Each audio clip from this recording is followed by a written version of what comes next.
Bismillahirrahmanirrahim. Assalamualaikum warahmatullahi wabarakatuh. Jumpa lagi dengan BK Sahabat Seru. Kali ini kita akan berbagi materi bimbingan konseling kelas 10 semester 2. Untuk materi ke-17 ini kita akan belajar tentang belajar kelompok yang efektif. Mari kita simak video berikut ini.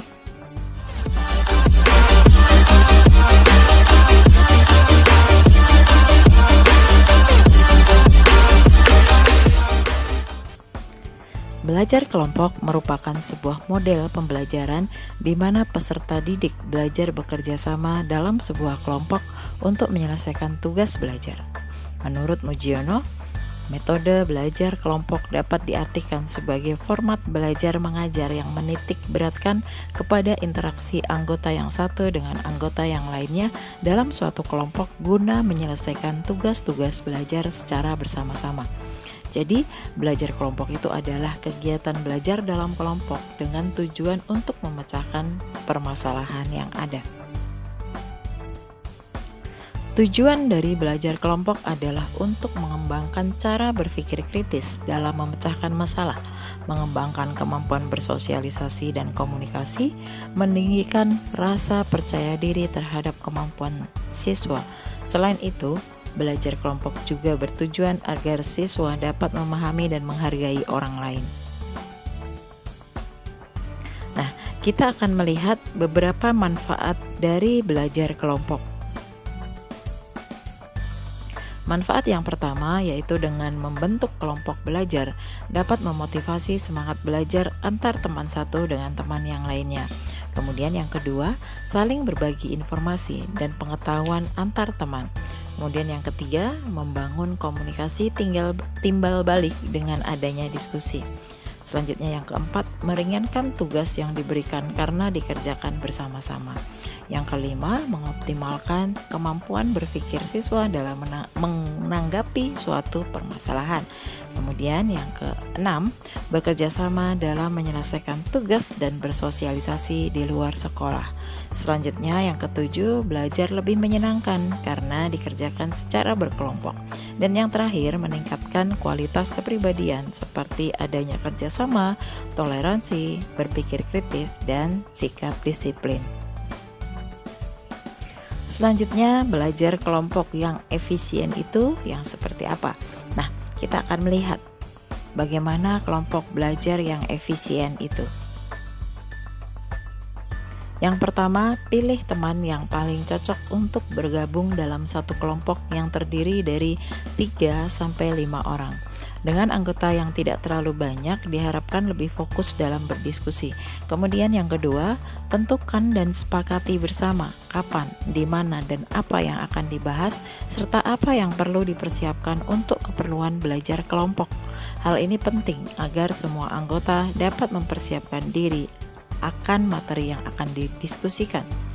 Kemudian yang ketiga, setelah berkumpul secara bergilir, tetapkan siapa pemimpin kelompok yang akan mengatur diskusi dan siapa penulis yang akan mencatat hasil diskusi. Yang keempat, ciptakan suasana belajar yang serius tetapi santai. Yang kelima, rumuskan pertanyaan atau permasalahan yang akan dipecahkan bersama dan batasi ruang lingkupnya agar pembahasan tidak menyimpang.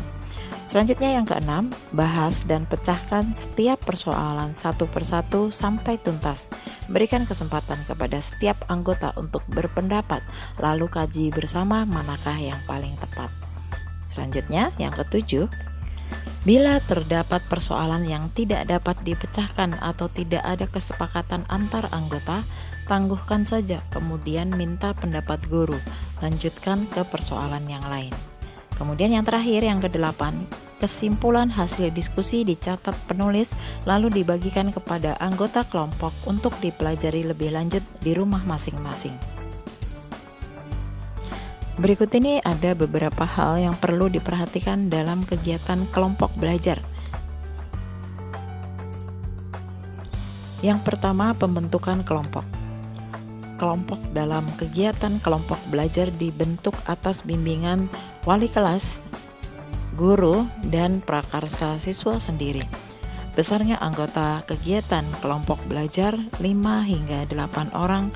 Apabila kegiatan kelompok belajar terlalu banyak anggotanya, dimungkinkan akan berubah fungsinya menjadi arena gosip. Dalam pembentukan kelompok kegiatan belajar perlu diperhatikan yang pertama, jarak antar rumah dengan tempat belajar. Kemudian yang kedua, kemampuan anggota kelompok belajar. Yang ketiga, kualitas anggota kelompok belajar, dan yang keempat adalah jenis kelamin. Diusahakan setiap kelompok terdapat siswa putra dan putri. Kemudian yang kedua, tempat belajar. Tempat penyelenggaraan kegiatan kelompok belajar diantaranya adalah yang pertama di rumah anggota dengan diatur secara bergilir. Kemudian yang kedua, di ruang kelas pada sore hari setelah pembelajaran di kelas. Kemudian yang ketiga, di tempat lain yang memenuhi syarat, antara lain ada mejanya, kursi, penerangan, dan kenyamanan. Selanjutnya yang ketiga, persiapan belajar. Agar kegiatan kelompok belajar benar-benar bermanfaat, setiap anggota wajib menyiapkan bahan-bahan dan alat-alat belajar. Bahan dapat berupa soal-soal yang akan diselesaikan seperti PR, tugas-tugas yang akan dilaporkan hasilnya, dan lain sebagainya. Kemudian alat-alat dan sumber belajar seperti buku, referensi, dan kamus harus pula disiapkan. Yang keempat, pengantar bicara. Secara bergiliran, setiap pertemuan kegiatan kelompok belajar diantarkan oleh seorang anggota untuk membuka suatu pertemuan dan menyebutkan apa-apa saja yang akan dibahas agar tujuan kelompok kegiatan belajar tidak menyimpang. Pembuka pertemuan sekaligus bertindak sebagai ketua saat itu. Kemudian yang kelima, waktu belajar. Waktu pelaksanaan kegiatan kelompok belajar harus dijadwalkan hari dan waktunya atau jam berapanya. Setiap anggota harus disiplin mentaati jadwal yang telah disepakati. Lama pelaksanaannya bisa 1,5 jam efektif ditambah 15 menit istirahat. Waktu yang terlalu lama dimungkinkan digunakan untuk bersendau-gurau atau mengobrol saja. Kemudian yang keenam, cara pelaksanaan. Berbagai cara untuk membangkitkan kegiatan kelompok belajar, diantaranya yang pertama membahas dan menyelesaikan soal. Kemudian yang kedua, tanya jawab. Yang ketiga, memahami kata dan istilah yang cukup kompleks. Dan yang keempat, mencatat pertanyaan untuk diajukan kepada guru di kelas masing-masing. Demikian tadi materi tentang belajar kelompok yang efektif dan tentu saja efisien. Mudah-mudahan setelah menonton video ini kita bisa mengambil hikmah dan manfaatnya secara bersama-sama dan kita bisa mengaplikasikannya dalam kehidupan kita sehari-hari. Terima kasih telah menonton video ini. Kita ketemu lagi pada video-video berikutnya. Wassalamualaikum warahmatullahi wabarakatuh.